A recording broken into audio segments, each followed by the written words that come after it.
आज शंख भवन ठारे माननीय पूर्वतन मुख्यमंत्री विरोधी दल नेता अध्यक्षतार विजु जनता दलर विधायक बलर बैठक बसीथिला।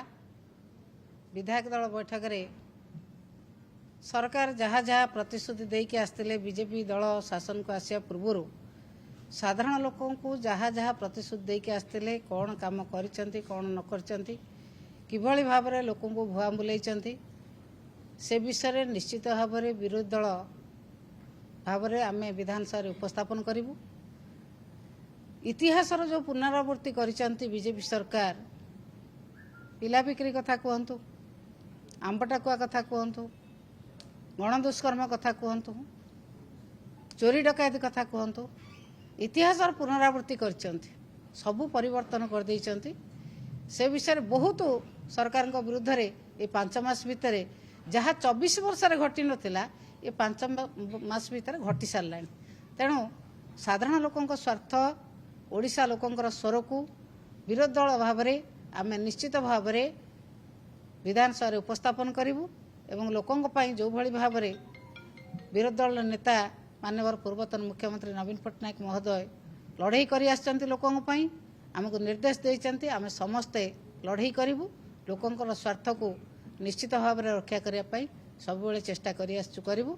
आम गहन में अच्छा अरुण बाबू अनुरोध कर कह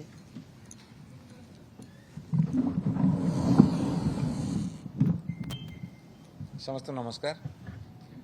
आमर विजु जनता दलर लेजिस्लेटिव पार्टीर चीफ व्हिप प्रमिला आपा एवं अधिराज भाई आज मान्यवर श्रीयुत नवीन पट्टनायक अध्यक्षतार विजु जनता दलर विधायक मानकर बैठक होता से ओडिशार परिस्थिति संपर्क आलोचना करागला एवं विशेषकर ये जेहेतु गोटे लंगेस्ट असेंबली सेशन होगा जाऊँगी से विजु जनता दल लोक मानकर स्वर केमिति हेई पारिबो एवं शाणित करि पारिबो से विषय विस्तृत आलोचना होती। विशेषकर 0 आवर रे आडजर्नमेंट मोशन रे एवं डिमांड डिस्कशन रे अप्रोप्रिएशन रे एवं विभिन्न रिजोल्यूशन आनिबारे एवं सरकार जो बिल आनिबे ता जनहित करिकि जन विरोधी ता संपर्क रे आमे आमर दृढ़ मतामत रखिबु एवं ओडिशार लोकंकर स्वर हबु ए निष्पत्ति होइछि। एतिके मैं आपन कहि रखे जे ओडिशा रे सेमाने हुए तो 6 मासर सरकार होइछिंदी किंतु भारत वर्ष रे सेमाने 11 वर्षर सरकार। भारत वर्षर नीति भारत सरकार नीति एवं ओडिशा प्रति क्रमागत अवहेला हो बा जन विरोधी नीति हो ओडिशा लोक मध्य सेथिरे अफेक्टेड होउछंदी। ता साथी बर्तमान ये जो डबल इंजिन सरकार कथा कहउछंदी डबल इंजिन सरकार डबल शोषण नीति चलछि। जेमिति गोटे पटे किछि बेनिफिट दौसंदी आर पटे दीटा शोषण जंत्र रे दरदाम वृद्धि करी लोकों को शोषुछंदी। तेणु लोकंकर जीवन जीविका एवं ओडिया अस्मिता ता साथी ओडिशार जनसाधारण को न्याय न्याज्य दाबी पई विजु जनता दल अहर संग्राम करिवो। ए जेते सबु कथा अछि ता उपरे दृढ़ मतामत रखिवो एवं निष्पत्ति होइछि समस्त विधायक उपस्थित रहिबे एवं जेहेतु ये हूँ गोटे स्ट्रंगेस्ट अपोजिशन ओडिशा विधानसभा इतिहास रे विरोधी दल हिसाब से एते संख्यक विधायक केबे जीति नथिले एवं भारत वर्ष आम देखु जिते निर्वाचन होउची विभिन्न राज्य रे सेठी मध्य अपोजिशन एते स्ट्रंग हेकि आसुनांती। तेणु ओडिशा रे जेते गोटे स्ट्रंग अपोजिशन एवं स्ट्रंग लीडर अछंदी हमर नवीन पट्टनायक लोक मानकर अति निजर अति आपणार सेतेबेले लोकों भी जमिति काम करूँ जमिति लड़ाई करूँ ओडिशा को आगू बढ़िया को जमिति काम कराइला लड़ाई कराला से विजु जनता दल तिले मात्र पछकू फेरबनी बरं आहरी आगू को दृढ़तार सहकारे बढ़ू यहाँ आज आम निष्पत्ति।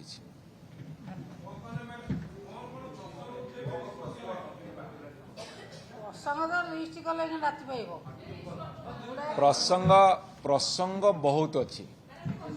ଆପଣ ଯୋଉ ବିଭାଗରେ ଦେଖିବେ ସେଇ ବିଭାଗର ପ୍ରସଙ୍ଗ।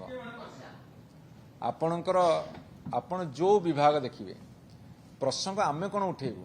ଲୋକମାନଙ୍କର ଦାବି ହେଉଛି ବର୍ତ୍ତମାନ ପ୍ରସଙ୍ଗ ଉଠେଇବା ପାଇଁ। ଲୋକମାନେ ଅନୁଭବ କରୁଛନ୍ତି ଗୋଟେ ସରକାର ଥିଲା ଭଳିଆ ଲାଗୁନାହିଁ। ଏ ପ୍ରଥମ ପ୍ରସଙ୍ଗ। ଆପଣଙ୍କ ମାନନୀୟ ଗଣମାଧ୍ୟମ କହିଛନ୍ତି ଜୁନରୁ ଅକ୍ଟୋବର ଭିତରେ 1256 ଜଣ ମହିଳାଙ୍କ ଉପରେ ଅତ୍ୟାଚାର ହେଇଛି। ତା ଭିତରେ ଅନେକ ଜଘନ୍ୟ ଅତ୍ୟାଚାର ହେଇଛି। ଆପଣଙ୍କର ଲ ଆଣ୍ଡ ଅର୍ଡର ସିଚୁଏସନ୍ ବିଗିଡ଼ିଛି, ଦମନ ଲୀଳା ଚାଲିଛି, ଗଣତାନ୍ତ୍ରିକ ଅଧିକାର ଲୋକମାନଙ୍କର ନାହିଁ, ଦରଦାମ ହୁ ହି ବଢ଼ିଛି, କେଉଁଠି ଖାଇବା ରେସନ ଦିଆଯାଉନାହିଁ। ତାଙ୍କର ମନ୍ତ୍ରୀ ଏମ୍ଏଲ୍ଏ ମଧ୍ୟ ସ୍ୱୀକାର କରୁଛନ୍ତି ରାସନ ଲୋକ ନେଉଛନ୍ତି, ବିକ୍ରି କରିଦେଉଛନ୍ତି। ଆମ୍ବ ଟାକୁଆ ଖାଇବା ତାଙ୍କର ହେଉଛି ଗୋଟେ ପାରମ୍ପରିକ ଖାଦ୍ୟ। କେଉଁଠି ମଦ ପିଇକି ମୃତ୍ୟୁବରଣ କଲେଣି। ଏମିତି ଆପଣଙ୍କର ବର୍ତ୍ତମାନ ଯେଉଁ ବାତ୍ୟା ଆସିଲା, ଦାନା ଆସିଲା, ଯିଏ ବିଜେପି କର୍ମୀ ତାକୁ 4ଟା ବିସ୍କୁଟ, ଯିଏ ବିଜେଡି କର୍ମୀ ତାକୁ ଗୋଟେ ବିସ୍କୁଟ। ଆପଣ ଯୋଉଟାକୁ ଛୁଇଁବେ ସେଇଟା ଗୋଟେ ପ୍ରସଙ୍ଗ। ଖଜୁରୀ ଗଛର କିଉଣ ଗାଇବି, ମୂଳରୁ ପାହାଚ ପାହାଚ। ଆପଣ ବିଧାନସଭା ଆରମ୍ଭ ଲଢ଼େଇଟା ଦେଖିବେ କେମିତି ହେଉଛି।